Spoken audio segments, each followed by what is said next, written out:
Hello guys, আমি আজকে আইছি বাইরের দোকান খানটা প্রমোশন করবার লাগে। দেখো বাইরের দোকান,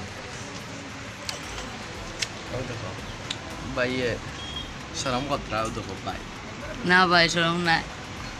তো ভাই তুমি কিচ্ছু কইতাম?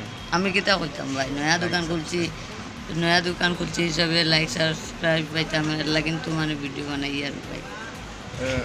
তোমরা বেশি বেশি আইও দোকান, ও দেখো সব জিনিস পাইবা। ও দেখো রেডগুলো আছে, তোমরা দেখাইছি মোটামুটি। ও দেখো কিউআরও আছে, দেন নিতে চাইলে কিউআরও আছে। ও দেখো সব জিনিস আছে। ও দেখো সর্বত প্রটোকলটা আছে। ও দেখো ক্যাম্পা এনার্জি খাওয়াতে আইও। নামলো রেডবুল দেখাই। ও দেখো আমুল কুল কানরে। আমুল কুল আছে। ও দেখো আমুল কুল, এটা খাইলেও পুরা মানে